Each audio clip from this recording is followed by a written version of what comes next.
Hi అండి, ఈనాడు దిల్సే with me అంజలిలో YouTube నెటిజన్లు అందరూ కూడా చాలామంది చాలా రోజులుగా అడుగుతున్నారు ఏంటంటే వీణావాణి ఇంటర్వ్యూ తీసుకోండి అని చెప్పని. సో ఇప్పుడు నా ముందున్నారు, మరి ఆవిడ అంతరంగాన్ని ఆవిష్కరించే ప్రయత్నం చేద్దాం. హాయ్ వీణావాణి. వీణావాణి అనాలా, వీణా శ్రీవాణి అనాలా, మీ ఇష్టం. చాలా రోజులైంది నిజంగా కలిసి. So nice to meet you once again. Thank you. అంటే ఎన్నాళ్ళ నుంచో తెలుసున్న ఒక ఫ్రెండ్ని తను ఇప్పుడు సెలబ్రిటీగా ఇంటర్వ్యూలా తీసుకోవాలి అని అంటే ఒకలాంటి ఎక్సైట్మెంట్ ఉంది తెలుసా నిజంగా. ఎగ్జాక్ట్లీ. నాకు కూడా ఏంటంటే 2008 నుంచి కలిసి వర్క్ చేశాం కదా, సో చాలా ఏళ్ళ నుంచి తెలిసిన ఒక ఫ్రెండ్ చాలా రోజుల తర్వాత కలిసే వరకల్లా ఫీల్. కానీ మిమ్మల్ని చూసిన ప్రతిసారి నాకు గుర్తొచ్చేది ఏంటి తెలుసా, మా టీవీలో very long back, I think 10 years అయినట్టుంది, ఇంకా ఎక్కువైంది కదా. చక్కగా చక్కగా చీర కట్టుకొని బొట్టు పెట్టుకొని సంచి పట్టుకొని వెజిటబుల్ మార్కెట్కి వెళ్ళి మాలతీస్ డైరీ, అది చాలా మందికి గుర్తుంది అబ్బా. అసలు మిమ్మల్ని చూసిన వెంటనే అది ఖచ్చితంగా గుర్తు రావాల్సిందే, ఎవరికైనా సరే మా టీవీ చూసేవాళ్ళు ఖచ్చితంగా గుర్తు రావాల్సిందే. అలా ఉండిపోయింది మైండ్లో తెలుసా. అబ్బా ఎంత చక్కగా ఉంది తిను అని అనిపించింది. అంత మంచి ఆపర్చునిటీ నాకు రాలేదు అని ఏంటి అసలు ఈ వీణావాణి గురించి తెలుసుకోవడానికి ముందు ఈ ఫస్ట్ కెరీర్ ఎలా స్టార్ట్ అయింది, అసలు ఎక్కడి వారు మీరు, ఏం చదువుకున్నారు? నాకు తెలుసు, వ్యూవర్స్ కోసం చెప్పండి. ఈస్ట్ గోదావరి నందంపూడిలో పుట్టాను నేను. 8th class వరకు కూడా అన్నిట్లో ఫస్టే, అసలు స్కూల్ ఫస్ట్, అసలు ఆటలు పాటలు అన్నిట్లో టాపర్. సడన్గా అప్పుడు 8th standardలో అనుకుంటా ఈటీవీ ఏవో స్టార్ట్ అయినట్లునే, 8thలోనూ 9thలోనూ. అప్పుడు సుమక్క, ఝాన్సీ గారు వీళ్ళందరూ అసలు ఇళ్ళల్లో ఆరాధ్య దైవాలు అందరికీ. వీళ్ళందరూ పొగొడుతుంటే ఆబ్వియస్లీ ఎలా ఉంటుందంటే, ఇప్పుడు మనం అన్నిట్లో టాప్ ఉంటే అందరూ మనల్ని మెచ్చుకోవాలి, అందరూ మన వైపే చూడాలనిపిస్తుంది కదా. మేబీ అటెన్షన్ కోరుకున్నానేమో తెలియదు.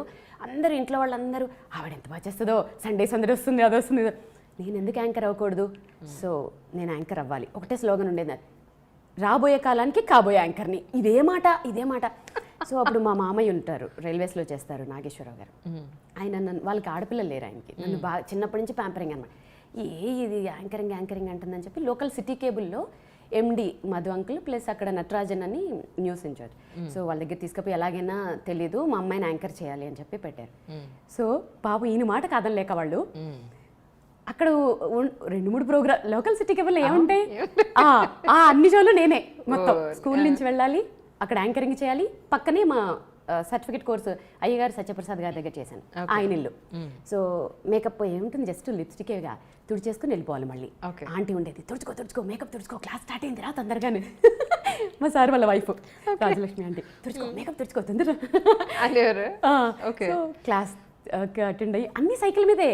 అసలు ఎంత కష్టం, ఇప్పుడు తలుచుకుంటే అనిపిస్తుంది అబ్బో ఎంత కష్టపడ్డాను, ఎంత లాంగ్ అయినా సైక్లింగ్ చేసుకుంటూ వెళ్ళి అలా స్టార్ట్ అయిన కెరీర్. ఆ యాంకరింగ్ అక్కడ ఉండే ఆ పునాదులు ఇక్కడ శాటిలైట్ ఛానల్స్లో చేయడానికి చాలా హెల్ప్ఫుల్ అయిపోయాయి. ఫస్ట్ అటెంప్ట్లోనే సెలెక్ట్ అవ్వడము మా టీవీలో, అసలు ఎక్కడ తిరిగి చూసుకోలేదు. ఇంకా ఎన్నాళ్ళు చేశారు మా టీవీలో? అప్పుడు కంటిన్యూస్గా 2002లో మా టీవీలో సురేష్ తేజ్ గారు ముందు చనిపోయారు కదా, సో వారు మా టీవీలో ఫస్ట్ ఉన్న డైరెక్టర్, ప్రేమతో అని మూవీకి షోకి తను నా ఫస్ట్ డైరెక్టర్ అనమాట. తర్వాత కన్సీవ్ అయిన తర్వాత బేబీ కొంచెం గ్యాప్ వచ్చింది. తర్వాత మిస్సెస్ ఏపీ కంటెస్టెంట్గా వెళ్ళి, మిస్సెస్ ఏపీగా ఇది కూడా మర్చిపోవద్దు. దాని తర్వాత 2006 నుంచి 2014 వరకు అసలు రోజుకి 3 ఛానల్స్ 4 ఛానల్స్ వర్క్ చేసిన రోజులు కూడా ఉన్నాయి. వెనక్కి తిరిగిన రోజులే లేదు, మీకు తెలుసు కదా. నిజం. చాలా మంది కింద కమెంట్స్లో అడుగుతున్నట్టున్నారు, నేను పెళ్లి చేసుకుంటాను. నేను మా వారితో అంటాను, ఏమండి కామెంట్ వచ్చింది, మా వారిని అడిగి చెప్తానని చెప్పు అంటారు.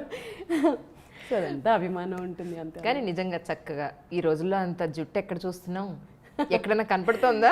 ఈవెన్ నాతో కనిపించదు. పెళ్ళి పిల్లలు అయిపోయిన తర్వాత ఆ జుట్టు కనపట్టలేదు, ఈ లుక్ కనపట్టలేదు. చక్కగా ఆ వీణ, ఆ బొట్టు, ఆ బొట్టలు, ఆ జడ సెట్ అయిపోయింది అంతే. నేను ట్రెడిషన్స్కి, మన హిందూ అంటే ఆచారాలకి, సంప్రదాయాలకి చాలా విలువిస్తానండి. దేవుడైతే ఏంటి, స్పిరిచువల్, వెరీ స్పిరిచువల్. మా అత్తమ్మ ఏం చెప్తే అదంతా, మాకు సంప్రదాయాలు బాగా ఎక్కువ. ఒక టాపిక్ వచ్చింది కాబట్టి ఒకటి చెప్తాను. మా అత్తమ్మ పెళ్ళైన ఫస్ట్ డే ఇంట్లోకి రాగానే చెప్పారనమాట, ఇంట్లో కొన్ని ఆనవాయితీలు ఉంటాయి. అదేంటంటే మాకు మట్టి గాజులు వేసుకోకూడదు, మేము నల్లపూసలు వేసుకోకూడదు, ప్లస్ పుస్తల తాడు ఎవరికి కనపడకూడదు, ఓకే. మంగళసూత్రం. మా అత్తమ్మ వాళ్ళు కొంగులు కప్పుకునేవారట. ఇప్పుడు ఈ ట్రెండ్లో అలా ఉండలేము, ఆబ్వియస్లీ కాలానుగుణంగా మారాలి. అప్పుడు ఏం చేస్తానంటే నేను పుస్తల తాడు వెనక్కి పెడతాను. చాలా మంది అనుకుంటారు నేను తీసేస్తానేమో అని. ఓకే. నో, వెనక్కి పెడతాను పుస్తల తాడు. ఓకే. సో ఇలా అంటే ఏ జిల్లా వాళ్ళు? మేము తెలంగాణ, మెదక్. ఓకే. ఓకే. కానీ వాళ్ళ వంశంలో కొన్ని ఆచారాలు ఉంటాయి కదా. సో మా వంశంలో ఇవి ఆన్వాయితీలు. ఓకే. ఇది ఇది దిష్టి తగులుతుంది అలా చూపించకూడదు అందరికీ అను సంథింగ్ అది. So okay. మీది లవ్ మ్యారేజ్ అని చెప్పని విన్నాను, అవునా? ఎలా అసలు మీరు సన్నగా చక్కగా ఈ రోజుకి తిరుపతి లడ్డు ఎలా అసలు ఎక్కడ పరిచయం మీది? నేను ఇంటర్ నుంచి, నేను చిన్నప్పటి నుంచి సెల్ఫ్ రెస్పెక్ట్ అంటే నేను మా డాడీని వాళ్ళని ఇబ్బంది పెట్టకూడదు అన్నట్లు అనమాట. సో ఇంటర్లో ఉన్నప్పుడే క్లాసెస్ చెప్పేదాన్ని. నేను రైల్వే స్టేట్ సెకండ్ ర్యాంక్ నాది, ఆర్ఆర్బి. సో జాబ్ వచ్చిందనమాట. సో ట్రైనింగ్ కోసం హైదరాబాద్ వచ్చాము. ఓకే.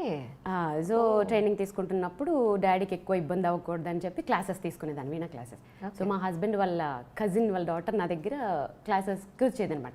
ఒకరోజు తన్ని తీసుకెళ్ళడానికి మా హస్బెండ్ వచ్చి చూసి నన్నే చేసుకుంటాను కూర్చున్నారు. ఎవరు ఫస్ట్ ప్రపోజ్ చేస్తారు? ఆయనే చేస్తారు ఆబ్వియస్లీ. మనకు అంతా అస్సలు అవి నచ్చేవి కావు అసలు, అస్సలు నచ్చేవి కావు. కాకపోతే ఏంటంటే నేను అందానికి ఇంపార్టెన్స్ అస్సలు ఇవ్వనండి, అస్సలు అందానికి ఇంపార్టెన్స్ ఇవ్వను. ఇవాళ ఉంటుంది రేపు పోతుంది అది. ఇప్పుడు ఇవాళ మా ఆయన తిరుపతి లడ్డులా ఉండొచ్చు, 1 year తర్వాత నేను అవ్వచ్చు. సో నేను ముద్దుగా పిలుచుకుంటాను తిరుపతి లడ్డు. సో అందానికి అస్సలు ఇంపార్టెన్స్ ఇవ్వను. ఆయన నేచర్ ఎలా అంటే నేను ఇప్పటివరకు అలాంటి ఒక జెంట్ అంటే ఒక మగవాళ్ళలో చాలా రేర్గా ఉంటారు. అంటే ఒక భార్య ఎమోషన్స్ని అర్థం చేసుకుంటూ లైక్ నాకు ఎలా కావాలో అలా, నాకేం కంఫర్ట్స్ కావాలో నాకంటే ముందు. ఇప్పుడు ఫర్ ఎగ్జాంపుల్ నేను ఇప్పటివరకు చెక్ పోస్ట్లోకి వెళ్ళాలనుకుంటే నాకంటే ముందు స్టడీ చేసేస్తారు. ఇక్కడ నేను ఏమైనా ఇబ్బంది పడతానా, దారిలో ఏమైనా ఉంటాయా వేసి నువ్వు వెళ్ళు అంట. అంత కేరింగ్, కంఫర్ట్ చూస్తారు. సో ఇప్పుడు అనిపిస్తుంది నా సెలక్షన్ తప్పు కాలేదు. ఆయన ప్రపోజ్ చేసిన వెంటనే ఓకే చెప్పేశాను, నో ప్రాబ్లం. ఇంట్లో ఏం ప్రాబ్లం కాలా? అయ్యాయి, అవుతాయి, ఆబ్వియస్లీ అవుతాయి. సో నేను పెరిగిన వాతావరణానికి ప్రకారం అంటే మాది అగ్రహారం. సో అమ్మమ్మలు వాళ్ళందరూ మాట్లాడుకోవడం ఏంటంటే పెళ్ళైన తర్వాత ఆడపిల్లకి అత్తగారు వెళ్ళే మొత్తం, అత్తగారు మామగారే సర్వస్వం, పెళ్ళైన తర్వాత అటే ఉండాలి అనేవి విని విని విని ఉన్నాను కాబట్టి ఇటే బెండ్ అయ్యాను. అంటే మగపిల్లోడు తల్లిదండ్రులు చూసుకోవాలి బాధ్యత, ఆడపిల్లని అత్తగారు వాళ్ళు మామగారిని చూసుకునే బాధ్యత నాది. సో 2 పడవల మీద కాలు పెట్టకూడదు లవ్ మ్యారేజ్ చేసుకున్నప్పుడు, ఎందుకంటే అది ఫెయిల్ అయ్యే ఛాన్సెస్ ఎక్కువ ఉంటాయి. అది ఎందువల్ల అనేది కొంచెం ఫేస్ చేసిన వాళ్ళకి తెలుస్తుంది. ఆ మెచ్యూరిటీ కూడా రావాలి, ఎంత చెప్పినా అర్థం కాదు. సో అందుకని ఒక పడవను వదిలేయాలి అనుకుంటున్నప్పుడు మన హిందూ ధర్మం ప్రకారం నా బాధ్యత ఏంటి, సో ఇటు మొగ్గి అటు వదిలేసి. బాధ అనిపించట్లా? బాధ అనిపిస్తుంది కొన్ని సందర్భాల్లో, ఎందుకు అనిపించదు కదా. కానీ ఆ బాధని చెప్పానుగా రీప్లేస్ చేసేసారు మా హస్బెండ్. ఎట్లా అంటే వాళ్ళ మేనమామ ఉంటారు, సొంత మేనమామ, పెళ్ళైన వెంటనే వాళ్ళని దత్త తీసేసుకున్నారు. అమ్మ నాన్న అని వాళ్ళదే పిలుస్తాను. మా అత్తమ్మ ఒక అమ్మ, మా కో సిస్టర్ ఒక అమ్మ. ఇంతమంది నన్ను ప్యాంపర్ చేసి చూసుకుంటున్నప్పుడు, ఇంత బాగా చూసుకుంటున్నప్పుడు కెరీర్ మీద కాన్సన్ట్రేషన్ చేసాం. ఇంకా వెనక్కి తిరిగి చూసుకోలేదు. పాప ఇంకా అవన్నీ పెట్టుకుంటే ముందుకెళ్ళలేం. లైఫ్ ఎలా వెళ్ళిపోతుంటుందో వెళ్ళాలి అంతే. It's wonderful. కానీ అప్పటి నుంచి వీణలో మీకు బాగా అనుభవం ఉంది యాక్చువల్లీ, చిన్నప్పటి నుంచే. కానీ ఎక్కువ అవేర్నెస్ వచ్చింది ప్రజల్లో, శ్రీవాణి వీణ వాయిస్తారు, లేదంటే ఇప్పుడు ఇన్ని మూవీస్కి చేశారు, ఆ లిస్ట్ మనం నెక్స్ట్ క్వశ్చన్లో తీసుకుందాం. ఇప్పుడు ఇంత సచ్ గ్యాప్ ఎందుకు వచ్చిందంటారు? స్టార్టింగ్ నుంచి మీకు ఆ విద్య అయితే మీలో ఉంది, అవును, కానీ ఇంత గ్యాప్ ఎందుకు వచ్చింది మీ ఉద్దేశం? చెప్తాను. మంచి క్వశ్చన్ ఇది. గ్యాప్ ఎందుకు వచ్చింది అని అంటే, మనం ఏదైనా ఒక విద్య స్టార్ట్ చేసినప్పుడు సరస్వతి అమ్మవారికే మొక్కుతాం, ఆమె చేతిలో ఉండే వీణకి చాలా గౌరవం ఇస్తాం. ప్రాక్టికల్గా చూస్తే ఈ వీణని డైరెక్ట్గా చూస్తే పర్సంటేజ్ ఎంత నేను చెప్పలేను, కానీ చాలామంది పీపుల్ ఒక బ్రహ్మ పదార్థం చూసినట్లు, అమ్మో అది మనకు అర్థం కాదురా, అదేదో ఇన్స్ట్రుమెంట్, ముట్టుకోవాలంటే కూడా ఏదో కత్తినో చాకునో ముట్టుకోవాలన్నట్టుగా ఫీల్ అవుతారు. అవునా కదా? అవును. సో అదేంటో బ్రహ్మ పదార్థం. దానివల్ల ఏమైపోతుందంటే అంతరించిపోతుంది, ఆల్మోస్ట్ అంతరించిపోతుంది. నేను ఒక 2008లోనేమో ఒక రియాలిటీ ఒక సెలబ్రేషన్స్ మనం ఇప్పుడు చూడండి వినాయక చవితికి అప్పుడు స్పెషల్ ఎపిసోడ్స్ పెడతారు కదా, ఒక పెద్ద ఛానల్లో స్పెషల్ ఎపిసోడ్ పెట్టినప్పుడు అందరూ తల యాక్టివిటీ చేస్తున్నారు, నేనేం చేస్తాను, వీణ వాయిస్తానని చెప్పాను. సో డైరెక్టర్ గారు కూడా నా మీదుగా అప్పటికి ఆయన పాపం విముఖంగానే ఏం వీణ ఎవరు వింటారు అనుకుని నా మీద గౌరవంతో సరేనండి మేడం తెచ్చుకోండి అన్నారు. ఓకే, అందరూ డాన్సులు చేశారు, అవి చేశారు, ఇవి చేశారు. అప్పటికే సెట్ సౌండ్స్ తోటి దద్దరిల్లిపోయిన టైంలో నేను కూర్చున్నాను, వీణ పెట్టుకున్నాను. అప్పటికి ఇంకా నాకు మైక్స్ ఎలా సెట్ చేయాలి, ఈ ట్రాక్స్ ఏంటి, ఈ సౌండ్స్ మీద అంత అవగాహన లేకపోవటం వల్ల వాయిస్తూ ఉంటే అందరూ ఒక్కొక్క వికెట్ పడిపోతుంది. అమ్మో ఇవిడు ఎప్పుడు ఆపేస్తుందని కొంతమంది, నా మీద ప్రేమతో కొంచెం ఇలా అనేవాళ్ళు కొంతమంది, వాళ్ళ మొహాలన్నీ నాకు అర్థం, ఎక్కువ ఇబ్బంది పెట్టకూడదని ఆపేశాను. అలాంటివి ఎన్ని ఫేస్ చేశానో నేనైతే. అసలు ఇంట్రెస్టే ఉండేది కదా ఎవరికి, వీణ అంటే ఎవరు వింటారు, వింటే కదా మనం వాయిస్తాము. అందువల్ల నేనే ఏదో డిప్లొమాలు చేసుకోవడము, ఇంట్లో వాయించుకోవడం, మా ఆయన దగ్గర వాయించుకోవడము, ఏదో ఇంట్లో ఎవరైనా వస్తున్నప్పుడు వాయించుకోవడం, ఇంతే. ఎవరైనా ఎంకరేజ్ చేస్తే వాయిస్తాము. పిల్లలు కూడా మీరు నమ్మరు, ఒక 3 years బ్యాక్ కూడా ఎవరినైనా పిలిచి వాయిస్తా ఉంటే, చీ ఇది ముసలాళ్ళు వాయిస్తారు, నేను కీబోర్డ్ వాయిస్తాను అనేవాడు ఒకడు, గిటార్ వాయిస్తాను అనేవాడు. అయ్యయ్యో ఏంటిది అని. నో, మా హస్బెండ్ తోటి ఏందండి ఇది, ఇన్నేళ్ళు కష్టపడి ప్రాక్టీస్ చేశాను, ఇది ఇంతేనా అంటే అప్పుడు మా హస్బెండ్ చెప్పారు, వీణ అనేది నా దృష్టిలో కూడా బాబాయ్ చాలా కష్టమైనది, ఆ ఫీలింగ్ పోగొట్టే, అంటే సింప్లిఫై చెయ్యి. వాళ్ళకి అర్థం కానిది వాయిస్తే కదా వాళ్ళు భయపడతారు, వాళ్ళకి అర్థమైంది వాయించు అనేవారికల్లా అప్పుడు ఒక థాట్ వచ్చి సినిమా పాటలు. అంటే ఇక్కడ ఒకటి, నేనేం పెద్ద ఘనకార్యం ఏదో చేశానని కాదు, మన పూర్వీకులు అంటే మహానుభావులు చిట్టిబాబు గారు, కొనుక్కుడు వైద్యనాథన్ గారు మీరు చూసినట్లయితే వారు కూడా ఇలాంటి ఒక ఎక్స్పెరిమెంటే చేశారు. అంటే మధ్య మధ్యలో కచేరీలు చేస్తూ మధ్యలో సినిమా పాటలు వాయించేవారు. సో ఇంకా వారు చేసిన ప్రయత్నాల వల్లే కొన్ని ఇన్స్ట్రుమెంట్స్ ఇంకా ఇప్పుడు బతుకున్నాయని అనుకోవాలి. కరెక్ట్. అప్పటికి ట్రెండ్కి తగ్గట్టు వాళ్ళు చేశారు, వాళ్ళని ఫాలో అవుతూ ఏదో చిన్నగా స్టూడెంట్ని కాబట్టి ఇప్పుడు ట్రెండ్ని అట్రాక్ట్ చేయడానికి కొత్త కొత్త ఎక్స్పెరిమెంట్లు చేస్తూ నా వీణని నెక్స్ట్ జనరేషన్కి తగ్గట్టుగా మేకప్ చేసి మీరు ఇప్పుడు చూసినట్లయితే నా వీణలు చాలా స్టైలిష్గా ఉంటాయి. సో నెక్స్ట్ జనరేషన్ అట్రాక్ట్ చేయడానికి చేసిన ప్రయత్నాల్లో కొంచెం సక్సెస్ అయ్యాను, సోషల్ మీడియా పుణ్యమాని. ఓకే. సో అంటే వరల్డ్ రికార్డ్ కూడా వచ్చినట్టుంది కదా, అంటే ఏ పాయింట్లో వచ్చింది వ్యూవర్స్కి అర్థం అవడానికి అడుగుతా. నాకు మబు షేక్ అని నాకు వీణలు తయారు చేస్తారు.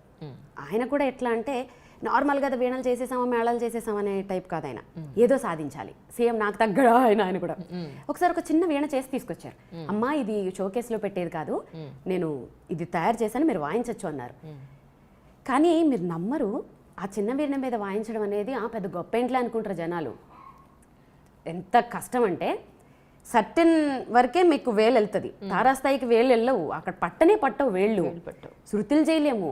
అలాంటిది దాని మీద western, classical, semi classical, Hindi, Telugu అలా కొన్ని ఐటమ్స్ మీద వీణ వాయించి నేను వరల్డ్ రికార్డ్ చేశాను దాన్ని.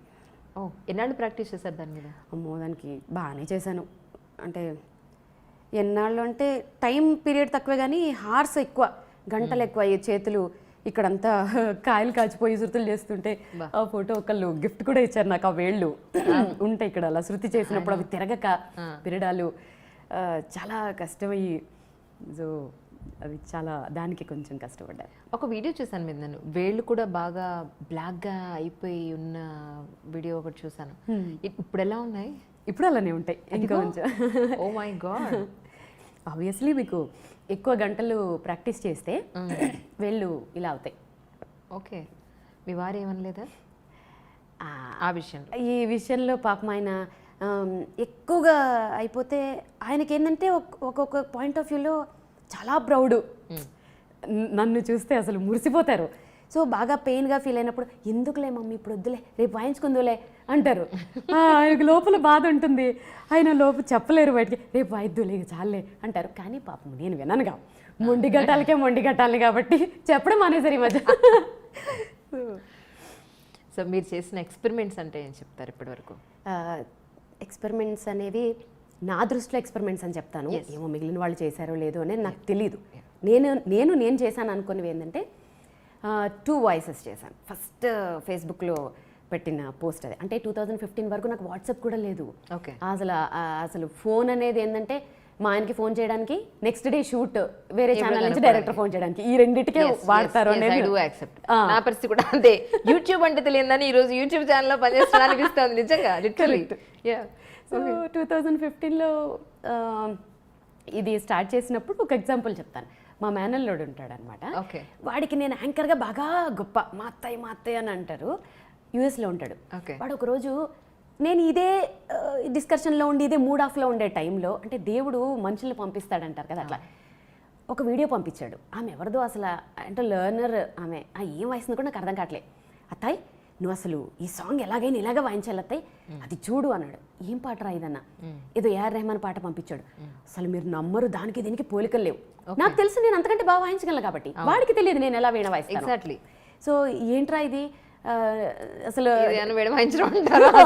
నాలెడ్జ్ ఉన్న వాళ్ళకి లేని వాళ్ళకి అదే తేడా. లేదత్తా ఆమె ఎంత బాగా వాయించింది. సరే నువ్వు నన్ను డైరెక్ట్గా అడుగుంటే అయిపోయేది, ఆమెలాగా వాయించమనడం అనేది ఎందుకు హట్ అయిపోయినప్పుడు. వాడి ఐక్యూ లెవెల్ అంతే. సో వాడితో ఒక హాఫ్ అన్ అవర్ ఫైటింగ్ చేసేసి, సారీ అత్తాయి బాగా హట్ అయినట్టున్నావు, అది నన్ను ఎక్కువ ఫీల్ అవ్వక అని చెప్పి ఫోన్ పెట్టేసి, శ్రావణ మాసం అనుకుంటా, మంచి పేరెంటానికి వెళ్ళొచ్చాను, మంచిగా రెడీ అయ్యా, వీడికి చూపించాలి నేను ఏంటో అని వాడి మీద కచ్చతోటి 2 వాయిసెస్, అదే దళపతి సాంగ్ ఉంటుంది కదా, సింగారాల పైరులో ఎస్పీ సార్ ఇంకా జయస్దాస్ సార్, దాన్ని 2 strings మీద 2 వాయిసెస్ వచ్చేలాగా జస్ట్ సెల్ ఫోన్లోనే రికార్డ్ చేసి, అది పోస్ట్ చేయడం కూడా రాదు నాకు. మళ్ళీ ఇంట్లో ఎవరో పోస్ట్ చేశారు, ఫేస్బుక్లో పోస్ట్ చేసేసి ఇంట్లో పని చేసుకుంటున్నాను. మీరు నమ్మరు, 15 minutesలో ఏమో 3000 వ్యూస్. 2015లో 3000 వ్యూస్ అంటే ఒకసారి అర్థం చేసుకోండి. మా వాళ్ళు షాకు, హాఫ్ డేలో 3 lakhs వ్యూస్.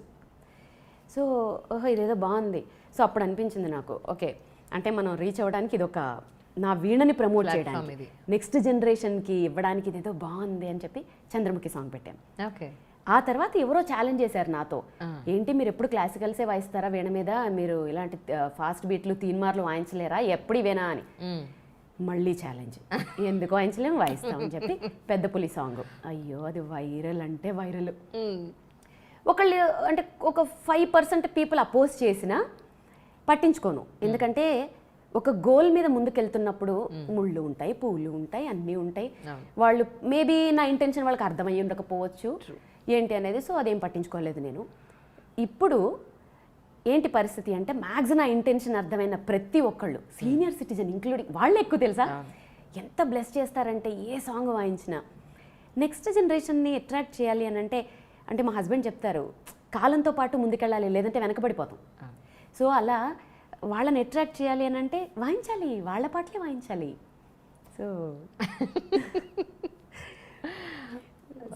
ఇప్పుడేమనిపిస్తుంది, స్టార్టింగ్ డేస్ అప్పుడు ఎవరు వినని స్టేజ్ నుంచి ఈరోజు lakhs of views కానీ, వ్యూవర్షిప్ కానీ, లేకపోతే మీ ఫ్యాన్స్ ఫాలోయింగ్ కానీ, మీరు ఇలా పెట్టగానే అలా వ్యూస్ పెరిగిపోయి ఈ స్టేజ్ చూస్తే ఏమనిపిస్తూ ఉంటుంది? అసలు నిజంగా ఇది నమ్మట్లేదు నేను, ఏదో డ్రీమ్ లాగే ఉంది. కానీ సోషల్ మీడియా ఎంత ప్లస్ చేసింది మీరు నమ్మరు. వీణ అనేది south Indian instrument, okay. North వాళ్ళకి వీణ అంటే తెలియదు అసలు, యాక్చువల్గా చెప్పాలంటే. విద్వాంసులు ఒకళ్ళిద్దరు తెలిసిన.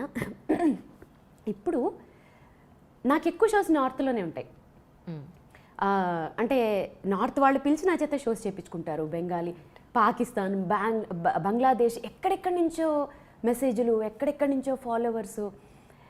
ఒక రకంగా చాలా హ్యాపీగా, అంటే ఇంత తక్కువ స్పాన్, అంటే ఒక 3 yearsలో ఇంత కవర్ చేశాం కదా, చాలు. నా వీణ ఇంత పాపులర్ అయింది.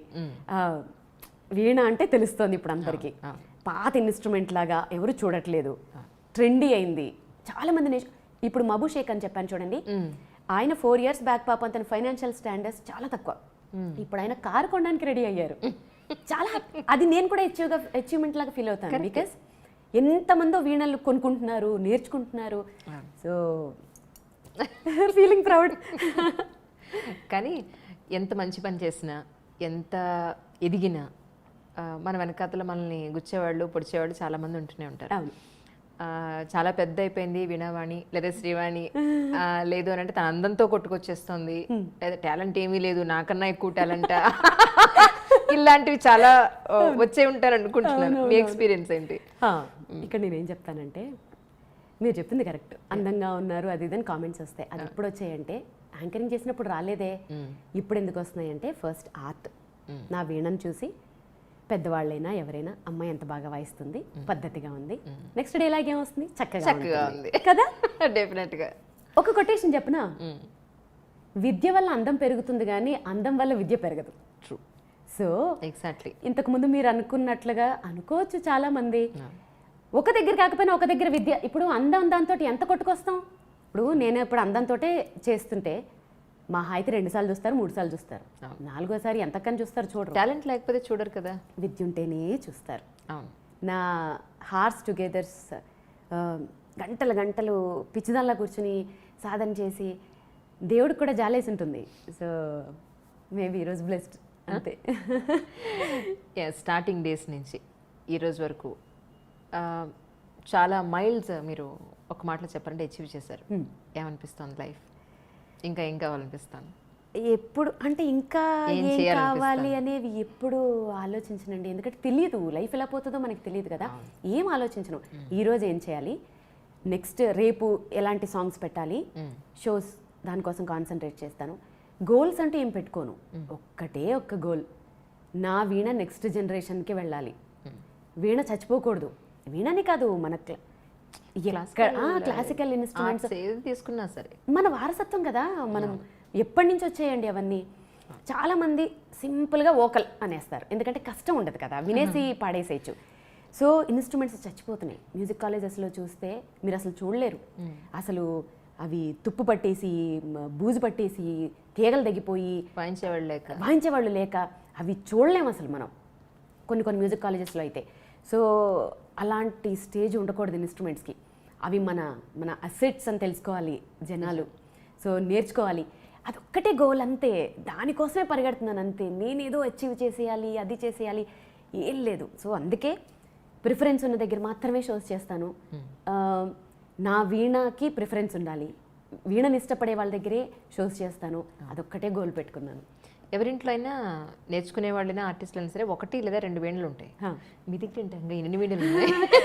ఏంటి వీటి స్పెషాలిటీస్ ఏంటి అసలు? ఒక్కొక్క వీణకు ఒక్కొక్క స్పెషాలిటీ ఉంది. ఇవన్నీ నా బేబీసే. మీరు నమ్మరు, ఈ వీణలో ఏదైనా ఒకటి ఇక్కడ ప్లేస్ లేదు కదా, వేరే ఇంట్లో పెడదాం అనుకుంటే కూడా అమ్మో ఏడుస్తుంది అన్న ఫీలింగ్ వస్తుంది నాకు. ఒకటి నా పాప కోసం కొన్నవి, 2 మిగిలినవన్నీ అప్డేటెడ్ వర్షన్స్ సౌండ్స్ కోసం. నేను సౌండ్కి బాగా ఇంపార్టెన్స్ ఇస్తాను. కొంచెం సౌండ్కి, క్వాలిటీకి చాలా ఇంపార్టెన్స్ ఇస్తాను. సో ఇవన్నీ ఇప్పుడు నాకు స్టేజ్ షోస్కి పనికిరావు. అంటే మనం బేసిక్ వీణాలు ఇవన్నీ. ఓకే. సో చెప్పానుగా, నెక్స్ట్ జనరేషన్ కోసం నేను ఒక స్టైలిష్ వీణలు, నా స్టైలిష్ వీణలతోటి ఇప్పుడు మాత్రమే చేస్తున్నాను. బట్ ఇవన్నీ కూడా ఉంటాయి. ఇది నా 2nd క్లాస్లో వీణ. ఓకే. అది నా ఫ్రెండ్. వీటిని అప్డేట్ చేయడానికి ఏముండదు. పికప్ పెట్టుకుని వాయించవచ్చు. అవి నేను రికార్డింగ్స్కి వాయిస్తాను. మూవీస్లో వాయించేటప్పుడు ఈ వీణలే మాత్రమే యూజ్ చేస్తాను. ఈటోనే బాగుంటుంది. ఓకే. స్టేజ్ షోస్కి నా స్పెషల్ వీణలు, మదర్ వీణలు వాడతాను. ఓకే. సో అట్లా. ఇప్పటివరకు ఎన్ని మూవీస్కి మీరు వర్క్ చేశారు? పెద్దగా పెద్ద ఒక చాలా నెంబర్స్ చేయలేదు. కిరవాణి గారికి పెద్ద సినిమాలకి, కిరవాణి గారికి అంటే ఓం నమో వెంకటేశాయ, మహాన్ భావుడు, తమన్ గారికి ఇంకేవో కూడా చేశాను. అంటే వాయించేసి వచ్చేస్తాం కదా, సో ఎక్కడెక్కడ యూజ్ చేస్తారనేది తెలీదు. సాయి కార్తిక్ గారికి, ఆర్పి పట్నాయక్ గారికి. కాకపోతే ఏంటంటే ఇప్పుడు ఎక్కువ చేయట్లేదండి, ఎందుకంటే మోర్ టైం అంతా నేను షోస్కే, ఎందుకంటే నాకు షోస్కి ఇంపార్టెన్స్ ఇస్తున్నాను. షోస్ కూడా చాలా ఉన్నాయి. అలానే కదా 6 నెలల నుంచి పోస్ట్పోన్ చేశారు. You are so busy. 6 నెలల నుంచి అడుగుతుంటే ఎప్పటికీ దయ తెలిసింది, అమ్మాయి మెసేజ్ వచ్చింది ఈరోజు అనుకున్నాను. ఎన్నిసార్లు అడిగాను. అవునా కాదా? అవును, రామోజీరావు గారి మనవరాలకి వెళ్ళి మీరు అక్కడ షో ఇచ్చారని చెప్పి విన్నాను. రామోజీరావు గారి మనవరాలు నా వీణంటే ఇష్టం అంట. కాళేశ్వరరావు గారు ఫోన్ చేశారనమాట. బాపినేడి గారిని ఇలా అడిగిందంట మా అమ్మాయి. బాపినేడి గారు అసలు నన్ను గుర్తుపట్టలేదంట, మన యాంకర్ అంటే. కాళేశ్వరరావు గారు చెప్పారంట, మన యాంకరే కదండి, జీవన జ్యోతికి చేశారంట. ఓ అమ్మాయేనా అని బాపినేడి గారు షాక్ అయ్యారంట. సో అయ్యో తప్పకుండా వాయిస్తానండి. ఈటీవీ అంటే నాకు ఎందుకో నా ఫ్యామిలీ లైక్ చాలా, వాళ్ళు నాకు అలాగే మర్యాద ఇచ్చారు అన్నేళ్ళు. ఎంత రెస్పెక్ట్ అంటే అసలు తెలుసుగా మనకి. సమస్య లేదు అసలు. బాపినేడి గారు దగ్గర నేను ఆయనతో నాకు పరిచయం ఒకటంటే ఫిలిం సిటీలో నేను వర్క్ చేశాను ఒక 3.5 years. సితారా హోటల్ ఉంది కదా, అవునవును, సితారా హోటల్లో యాజ్ అ హెల్త్ క్లబ్ ఇన్ఛార్జ్గా వర్క్ చేశాను 3.5 years. అంటే స్పోర్ట్స్ మెన్స్ కోటాలో నాకు అప్పుడు వచ్చిందనమాట. డిగ్రీ చదువుతూ అక్కడ జాబ్ చేశాను. ఓకే. ఆయన దగ్గర అప్పుడు రామోజీరావు గారు ఆ హెల్త్ క్లబ్ కన్స్ట్రక్షన్ అప్పుడు వీళ్ళందరూ వచ్చి చూసి పెడుతూ ఉండేవారు. So I was the incharge for that actually. Nice nice nice nice. చాలా మంది హీరోలు హీరోయిన్లకి ఫిజికల్ ట్రైనింగ్స్ ఇస్తూ ఉండేవాళ్ళు. అలా పరిచయం. They are such a very nice people actually. ఎలా నడిచింది మీకు, ఎలా అనిపించింది నడుస్తుంటే? రామోజీరావు గారు వాళ్ళ మనవరాల పెళ్లిలో వాళ్ళంతా ప్రయారిటీ ఇచ్చి వాళ్ళ వెడ్డింగ్ కార్డ్ లో కూడా సెట్ వేసి అంత ప్రిఫరెన్స్ ఇచ్చి కిరణ్ గారు వచ్చి అసలు వారు అప్రిషియేట్ చేస్తుంటే నాకైతే అసలు ఎంత బాగా అప్రిషియేట్ చేశారో అసలు బాగా అనిపించింది. అసలు ఒక మంచి స్వీట్ మెమరీ అది. నిజం. ఏం వాయించారు వాళ్ళ పెళ్ళి? 1.5 hour కచేరీ అది మొత్తం షో. 1.5 hour షో చేశాను. అన్నీ వాయిస్తాను. నా షోలో ఎలా ఉంటుందంటే classical, semi classical, western, Hindi, Telugu, Tamil అయితే తమిళ్ ఇప్పుడు తమిళనాడులో వాయించినప్పుడు తమిళ్ సాంగ్స్ అన్నీ అంటే అన్ని షోకి వచ్చిన అన్ని ఏజ్ పీపుల్కి తగ్గట్టుగా అన్నీ వాయిస్తాను అనమాట. ఒక స్పెషల్గా డిజైన్ చేసుకుంటాను నా షోని. ఓకే. కానీ మధ్యలో విన్నాను మీరు షోస్ చేయడం లేదు అని చెప్పాను. షోస్ చేయడం లేదు కాదు. 2 years బ్యాక్ నేను ఇచ్చిన ఇంటర్వ్యూలో ఏం చెప్పానంటే, నేను కొన్ని చూశాను కాబట్టి అది ఆ ఇంపాక్ట్ ఉండిపోయింది. అంటే ఫ్యామిలీ ఫంక్షన్స్లో అంటే మ్యారేజెస్లో ఎలా ఉంటుందంటే, ఒక షో ఇక్కడ ఏదో ఆర్కెస్ట్రా ఏదో పెడతారు, వాళ్ళని అసలు చూసే సందర్భాలు కూడా ఉండవు. ఎవరి హడావిళ్ళల్లో వాళ్ళు ఉంటారు, వాళ్ళు అద్భుతంగా పాడుతూ ఉంటారు. అమ్మో ఇలాగే ఉంటాయి మ్యారేజెస్ అనుకుని చాలా రోజులు ఎన్ని రిఫ్యూజ్ చేసేసానో. నేను ఆ ఇంటర్వ్యూలో కూడా చెప్పాను, మ్యారేజెస్కి వాటికి వాయించనండి ఎందుకంటే అక్కడ ఇంపార్టెన్స్ ఉండదు అని.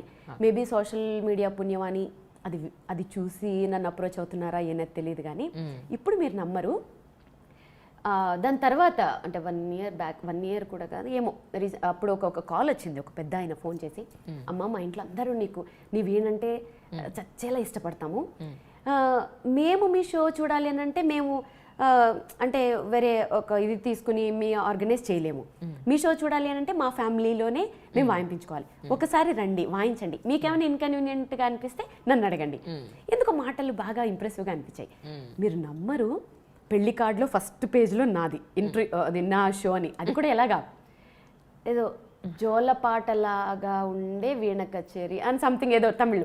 సో అలా పెట్టి ఫస్ట్ పేజ్లో నాది, నెక్స్ట్ పిల్లగాడు వాళ్ళది, నా కోసం సెట్, సౌండ్ సిస్టమ్స్ కూడా ఎలా తెప్పిస్తారు తెలుసా, ఇళయరాజా గారు వాళ్ళందరికీ వాడే సౌండ్ సిస్టమ్స్.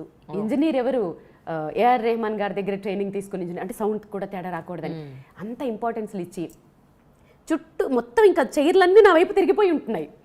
ఎంత బాగా అనిపిస్తున్నాయో నాకు అనిపించింది అప్పుడు, ఏంటి ఇలా ఇంత బ్లెస్డ్ నేనని. ఇప్పటి వరకు చేస్తున్న ఫ్యామిలీ ఫంక్షన్స్ అన్నీ అదే ఇంపార్టెన్స్లు. సో బాగా అనిపిస్తుంది. సో అలా ఇంపార్టెన్స్ ఉంటే ఖచ్చితంగా చేస్తాను. No doubt. రీసెంట్గా అయితే చెన్నైలో ఓన్లీ 100 members హోమ్ కాన్సర్ట్, అది నా కోసమే పెట్టుకొని నా కచేరీ పెట్టుకున్నారు. ఎంత బాగా అనిపించిందో సీరియస్లీ, అసలు బాగా అనిపించింది. ఈ వీణలకు సంబంధించి అంటే సర్వీస్ అవి ఎలా ఉంటుంది యాక్చువల్లీ? ఏది ఇప్పుడు ఈ వీణ ఉంది, వీటికి సర్వీస్ చేయడం లేదంటే ఇది పాడైపోతుందేమో అని ఎలా దానికి సంబంధించి? అది కొంచెం ఇప్పుడు నేను ట్రావెల్ చేస్తుంటే మొన్న నా వీణ కూడా అదే డ్యామేజ్ అయింది. వాళ్ళు ఫ్లైట్లో కొంచెం ఎత్తేస్తారు, అవి మాబు షేక్ అని చెప్పాను కదా, ఆయనే మాటికి వస్తారు. ఇది మేళం, ఇది ఎక్కువ దీనికే రిపేర్ అవుతుంది. ఇది వ్యాక్స్, ఓకే, ఎక్కువ దీనికే రిపేర్ వస్తుంది అంతే. ఆల్మోస్ట్ దీన్నే బాగా వాయించేస్తే 2 yearsకి ఒకసారి 1 yearకి ఒకసారి మేళం చేయించుకుంటే సరిపోతుంది. ఎంత అవుతుంది చేయించడానికి? 3,000 అంతే, అంత కాస్ట్లీ ఏముండవు. ఓకే అంతే. ఓకే, అదొక్కటేనా దానిలో ఎక్కువ పోయేది, లేకపోతే ఇంకేముండవు? అంటే డెలికేట్ ఇన్స్ట్రుమెంట్, డెలికేట్, మనం హ్యాండిల్ అంటే చక్కగా హ్యాండిల్ విత్ కేర్ అన్నట్టుగా చక్కగా హ్యాండిల్ చేసుకుంటే మ్యాక్స్ అది తప్ప ఇంకేమీ రావు. ఇప్పుడు కొంతమంది ఏంటంటే వీణలు పెట్టుకోవాలి కదా అని షోకేసుల్లో పెట్టినట్టు పెట్టి పిల్లలు అటు తిరిగి కింద పడేస్తే ఈ కుండ విరిగిపోతుంది. ఆల్మోస్ట్ ప్రతి పాత వీణలకి ఇదే డ్యామేజ్. ఈ కుండ ఇక్కడ విరిగిపోతుంది, ఈ కుండ, అది ఒక్క డ్యామేజ్ అవుతుంది మెయిన్. ఓకే, మీరు మాత్రం బాగానే పెట్టారు, చాలా జాగ్రత్తగా. ఆబ్వియస్లీ మా ఇంట్లో ఎలా చాలా చంటి పిల్లలు చూసినట్టు చూస్తారు. అందులో నేను కొన్ని విషయాల్లో వెరీ స్ట్రిక్ట్, సిస్టమేటిక్. నన్ను ప్రిన్సిపాల్ అంటారు ఇంట్లో. ఆబ్వియస్లీ అంటే ఉండాలి, లేకపోతే నడవదు. నేను సిస్టమేటిక్గా ఉంటాను, మీకు తెలుసు. టైం టు టైం చేసేయాలి పనులు, ఏ పని ఎప్పుడు చేయాలి అప్పుడు చేసేయాలి, వర్క్ అనుకుంటే చేసేయాలి. ఇవన్నీ ఇంట్లో ఎవరైనా సరే అలా లేజీగా ఉంటే తెగ తిట్టేస్తాను. సో నన్ను ప్రిన్సిపాల్ అంటారు. అంటే అన్నారు, నో ప్రాబ్లం అంటే అనుకోని అని చెప్పేస్తాను. స్టార్టింగ్ మీరు అంటే మ్యారేజ్ చేసుకున్నప్పుడు వేణుస్వామి గారు ఏం చేస్తూ ఉండేవారు అప్పట్లో? అప్పట్లో కూడా అంటే మా వంశం నుంచి మేము అయ్యగారు అంటే మా మామయ్య గారు ఫస్ట్ యాదగిరిగుట్ట పెద్ద పూజారిగా చేసేవారు. ఓకే. తర్వాత నాచారం నరసింహస్వామి టెంపుల్లో పెద్ద పూజారి. ఓకే. మా హస్బెండ్, మా బావగారులు, వాళ్ళ మేనమామలు అందరూ భద్రాచలంలో పెద్ద అయ్యగారులు అందరూ ఇదే ప్రొఫెషన్. Right right. సో మా మామయ్య గారు కూడా జ్యోతిష్యం అక్కడి నుంచి వచ్చిన వారసత్వమే. అప్పుడు ఇంకా చిన్న పిల్లోడు కాబట్టి ఎక్కువగా కాన్సన్ట్రేషన్ చేయలేదు. సో వయసుతో పాటు విద్య కూడా పెరుగుతుంది కాబట్టి కాన్సన్ట్రేషన్ చేయడం వల్ల ఆయన కూడా వేణుస్వామి సడన్గా పుట్టుకొచ్చేసాడని చాలా మంది అనుకుంటారు. కాదు, ఆయన ఎప్పటి నుంచే ఉన్నారు. అంటే జనరల్గా ఇంట్లో ఈ పూజలు లేదంటే జాతకాలు ఎక్కువ మడి ఆచారం ఎక్కువ ఉంటుంది అని చెప్పని అనుకుంటూ ఉంటారు. నిజమేనా? మీరు దానికి యాప్ట్ అయ్యారా? మా హస్బెండ్ ఏం చెప్తారంటే దేశ కాలమాన పరిస్థితుల ప్రకారం వెళ్ళాలి అంటారు. ఆయన ఎకో ఫ్రెండ్లీ. సో ఇది బాగుంది వర్డ్. New word. ఇప్పుడు మడిచార్లు కట్టేసుకుని తడి బట్టలు కట్టేసి మడి ఆచారాలు అంటే ఈ అపార్ట్మెంట్స్లో ఇక్కడ కుదరదు. ఆబ్వియస్లీ మన మనసులో ఉండాలి భక్తి అనేది. నేను పూజలు చేస్తాను, సో నా స్టైల్లో నేను చేస్తాను. సో అంతే. అంత మడులు ఆచారాలు అనేసి ఇంట్లో మేడ్స్ని వాళ్ళని దూరం దూరం అలా అస్సలు అన్నాను. సో అందరూ ఫ్యామిలీ మెంబర్స్ లా ఉంటారు, అస్సలు అలాంటివి. ఓకే. అంటే మిమ్మల్ని పెళ్లి చేసుకోవాలనుకున్నప్పుడు జాతకం అది చూపించుకున్నారా? మరి అడిగారా మీరు? అన్ని చూపించుకునే అప్పుడు నేను ఏం అడగలేదు. ఇప్పుడు అడిగారా? ఇప్పుడు అంటే అప్పుడు అదే అంటారు, అప్పుడు నన్ను పెళ్లి చేసుకోవడమే ఇంపార్టెంట్, ఈ జాతకాలు అవన్నీ చూపించుకున్నారో లేదో తెలియదు. తర్వాత చూపించినట్లున్నారు, బాగా కలిసాయి అని. మా ఇంట్లో అందరూ జ్యోతిష్యులే కదా, మా బావగారులు అందరూ కూడా ఉంటారు కాబట్టి చూసి చెప్పినట్టున్నారు తర్వాత కలిసింది అని. మీకుందా నమ్మకం జ్యోతిష్యం మీద? డెఫినెట్గా ఉందండి. ఎందుకంటే అఫ్ కోర్స్ ఇగో అపోజ్ చేసే వాళ్ళు ఉంటారు. ప్రాక్టికల్గా నాకు ఒక ఎక్స్పీరియన్స్ చెప్తాను.